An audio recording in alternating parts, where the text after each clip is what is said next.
एक जिंदा सांप राजा की लड़की के पेट में रहता था। सांप ने राजा की लड़की को अपने वश में किया हुआ था। जब रात होती तो वो कुछ देर के लिए राजकुमारी के मुख से बाहर निकलकर जंगल की तरफ चला जाता और सुबह होने से पहले ही वो फिर से उसके अंदर चला जाता। राजकुमारी इस बात से बिल्कुल अनजान थी कि उसके अंदर एक सांप ने डेरा डाला हुआ है। अनजाने में वो पूरी तरह से उस नाग के वश में थी। राजमहल में किसी को भी इस बात की भनक तक नहीं थी कि राजकुमारी के अंदर एक 7 फुट का सांप रहता है। सभी यही समझते कि पता नहीं राजकुमारी को क्या बीमारी लग गई जिसके कारण वो हमेशा अचेत रहती है। बड़े से बड़े वैद्य और हकीम भी इस बात का पता नहीं लगा पाए। लखन जब राजमहल के अंदर गया तो उसने देखा कि वहाँ पर बहुत सारे वैद्य और हकीम राजकुमारी को ठीक करने के लिए लगे हुए हैं। एक कोने में खड़े होकर चुपचाप लखन ये सारा माजरा देखने लगा। जब शाम का समय हुआ तो सभी हकीम और वैद्य धीरे धीरे करके वहाँ से चले गए। तब लखन राजा के मंत्री के पास गया और बोला, मंत्री महोदय, सभी अपना प्रयास कर चुके हैं, अब एक मौका मुझे भी दिया जाए।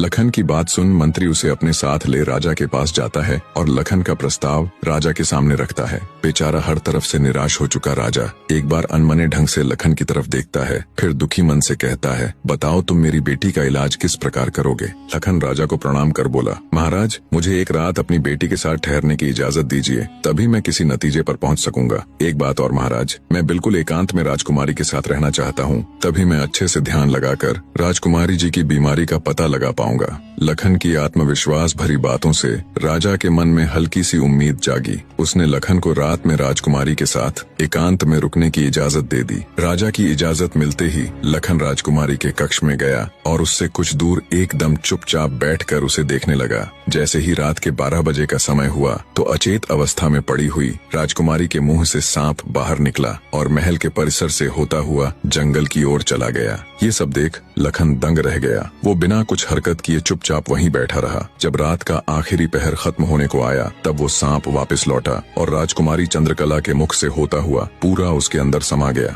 दम साधे लखन ये सारा माजरा देखता रहा। सारा माजरा देख उसे समझते देर न लगी कि राजकुमारी की सारी बीमारी की जड़ ये सांप ही है। सुबह हुई तो राजा चंद्रसेन डर और बेसब्री के मिश्रित भावों के साथ लंबे लंबे कदम रखता हुआ अपने मंत्री के साथ राजकुमारी के कमरे में आया और बेसब्री से उसने लखन से पूछा, बताओ लड़के, तुम किस नतीजे पर पहुँचे? क्या मेरी बेटी ठीक हो जाएगी? लखन बोला, महाराज, मुझे राजकुमारी की बीमारी का पता चल गया है और ईश्वर ने चाहा तो वो जरूर ठीक हो जाएगी। आप मुझे एक रात का समय और दीजिए और मेरे लिए एक तलवार, एक मिट्टी से भरी हुई बड़ी सी बाल्टी का इंतजाम कर दीजिए। लखन की बात सुन राजा को बहुत सुकून मिला। उसने मंत्री को लखन के द्वारा मांगा गया सारा सामान उसे देने का निर्देश दिया। अब सभी को इंतजार था तो बस रात का।